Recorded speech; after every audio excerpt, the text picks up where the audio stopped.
Assalamualaikum warahmatullahi wabarakatuh. Perkenalkan, nama saya Risma Pratuaini dengan nomor NPM 220120100128, Program Studi Manajemen. Video ini dibuat untuk memenuhi tugas Statistika Bisnis. Jadi dalam video ini, saya akan membuat video tutorial mengenai regresi menggunakan Excel. Sebelum masuk ke tutorialnya, saya akan menjelaskan sedikit mengenai apa itu regresi. Jadi regresi itu adalah metode untuk menentukan hubungan sebab akibat atau pengaruh antara variabel yang satu dengan variabel yang lain. Nah, untuk memulai pekerjaan regresi, sebaiknya kita harus menentukan judul terlebih dahulu. Setelah itu, kita harus merumuskan hipotesis. Dari judul saya ini, kita dapat merumuskan hipotesis yaitu sebagai berikut. H0 adalah banyaknya penduduk tidak berpengaruh terhadap banyaknya kepala keluarga, sedangkan H1 banyaknya penduduk berpengaruh terhadap banyaknya kepala keluarga. Kebetulan karena judul saya tidak ada positif atau negatif, berarti regresi ini akan menggunakan metode dua arah. Selanjutnya, setelah merumuskan hipotesis, kita akan mencari data yang berhubungan dengan judul kita atau yang berhubungan dengan hipotesis kita. Data ini dapat dicari melalui data primer ataupun data sekunder. Di mana data primer adalah data yang kita cari sendiri, yaitu dengan kuesioner ataupun yang lainnya, sedangkan data sekunder adalah menggunakan data yang telah ada. Di sini saya akan menggunakan data sekunder, di mana data ini saya dapatkan dari BPS. Setelah saya mendapatkan data dari BPS tersebut, saya tinggal salin di Excel ini, lalu kita tentukan variabel X dan Y, di mana variabel X ini adalah variabel independen, sedangkan variabel Y-nya adalah variabel bebas. Di sini penduduk adalah variabel X,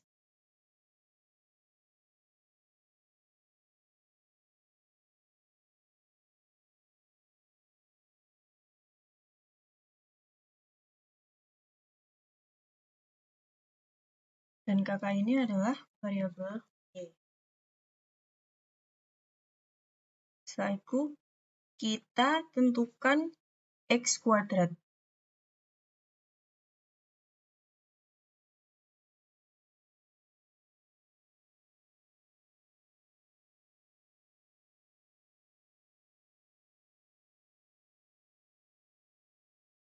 X kuadrat ini bisa dicari menggunakan rumus, yaitu sama dengan, lalu klik variabel X, biar kita pangkat 2, lalu klik enter. Setelah itu kita langsung tarik ke bawah.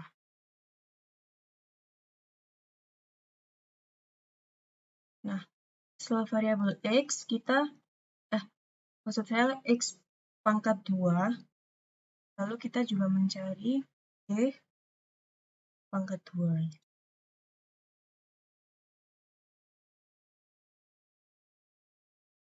Caranya sama dengan klik ini, kita pangkatkan 2, lalu enter.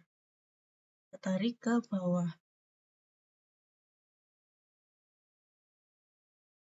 Lalu setelah itu kita cari X-nya. Menggunakan rumus yaitu sama dengan X dikali menggunakan simbol bintang, klik variabel Y, lalu enter. Kita tarik ke bawah. Nah, ini kita ubah dulu biar dia ada komanya. Klik di blok, lalu kasih koma, lalu untuk menghilangkan nolnya. Oke. Setelah itu kita jumlahkan untuk X kuadrat, Y kuadrat, dan X Y-nya. Menggunakan rumus sama dengan sum. Lalu kita plot dari atas sampai ke bawah. Lalu enter. Nah, kita tinggal tarik ke samping karena sama aja rumusnya.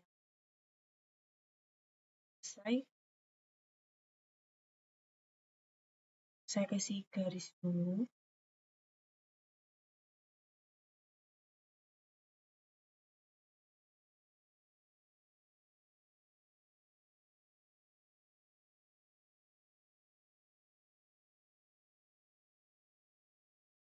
Nah, data-data di samping ini, yaitu X kuadrat, Y kuadrat, dan XY ini akan digunakan jika kita menghitung secara manual.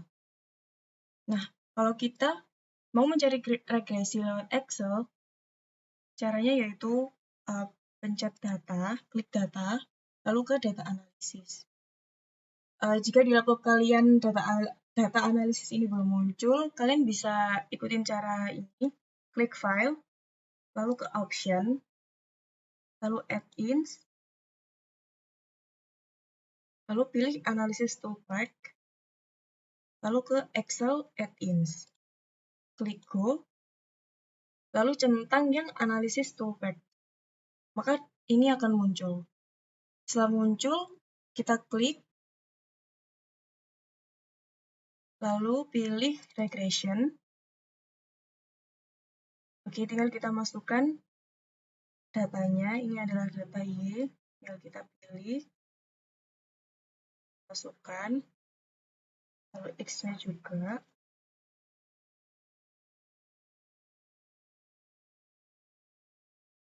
Nah, untuk yang labels ini, kalau kita tidak centang, masukkan variabel Y dan X-nya dimulai dari sini. Tapi kalau kita centang, masukkan datanya mulai dari kata-kata ini. Nah, berhubung saya tidak centang, jadi tadi saya ambilnya dari langsung ke nomor 1. Lalu, confidence level ini adalah taraf nyata, dimana kalau kalian menggunakan taraf nyata 5%, data ini tidak usah diubah. Tapi kalau kalian menggunakan taraf nyata 1% ataupun yang lainnya, kalian bisa centang terlebih dahulu, lalu kebetulan saya menggunakan taraf nyata 5%, jadi tidak saya ubah. Lalu, untuk output option ini adalah tempat di mana kita ingin mengeluarkan data regresi tersebut. Sini saya memilih di output range, lalu tinggal pilih aja kita mau dikeluarkan di mana. Di sini. Lalu klik OK. Nah, maka data regresi ini akan muncul. Di data regresi ini ada beberapa yang perlu kita highlight.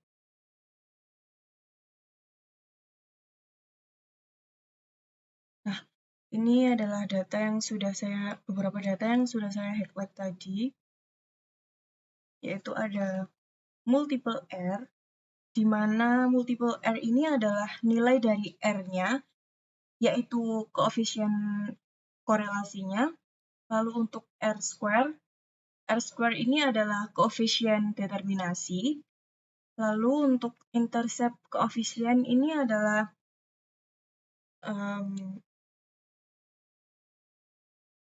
nilai A-nya.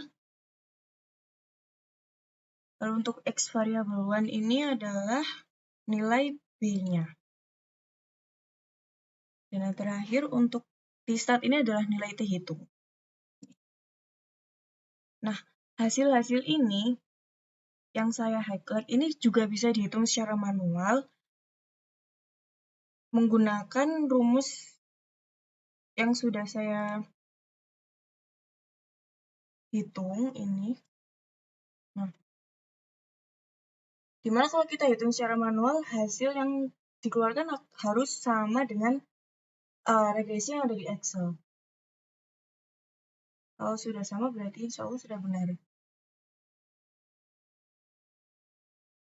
Setelah kita tentukan semuanya, yaitu nilai B, koefisien, lalu nilai A adalah konstanta, lalu nilai R adalah koefisien korelasi, nilai T ini adalah T hitung, dan R kuadrat adalah koefisien determinasi. Setelah itu, kita dapat mengetahui gimana hipotesis kita itu diterima atau ditolak. Dimana kalau H1 diterima, syaratnya adalah T hitung ini harus lebih besar dari T tabel. Nah, tugas kita sekarang adalah untuk mencari T tabelnya. Cara untuk mencari T tabelnya yaitu di ini. Kita tentukan DK-nya terlebih dahulu. Untuk mencari DK ini bisa menggunakan rumus yaitu N-K, di mana N-nya ini adalah jumlah data yang saya gunakan, yaitu sebanyak 31, dan K ini adalah jumlah sampel. Di sini saya menggunakan sampel, yaitu penduduk dan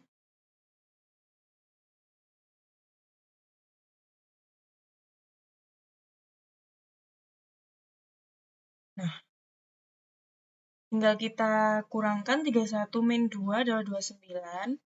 Kita lihat di sini 29. Lalu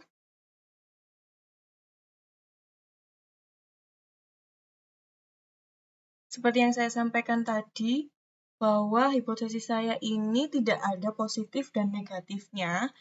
Jadi, regresi ini menggunakan dua arah. Kita fokus ke yang bawah ini, yang memakai dua arah.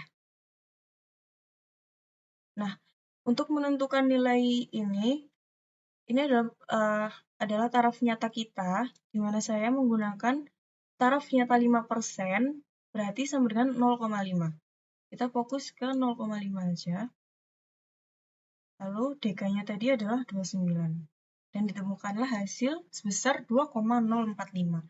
Jadi, nilai T tabel kita adalah 2,045. Nah, lalu kita beralih ke kesimpulan, apakah T hitungnya lebih besar dari T tabel untuk membuat H1 ini diterima?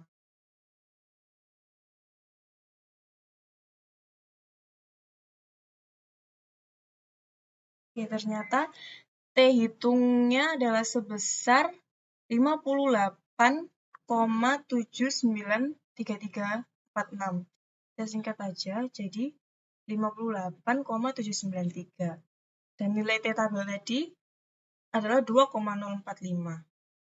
Jadi sudah jelas T hitung lebih besar dari T tabel. Maka hipotesis 1 atau H1-nya diterima. Artinya terbukti banyaknya penduduk berpengaruh terhadap banyaknya kepala keluarga.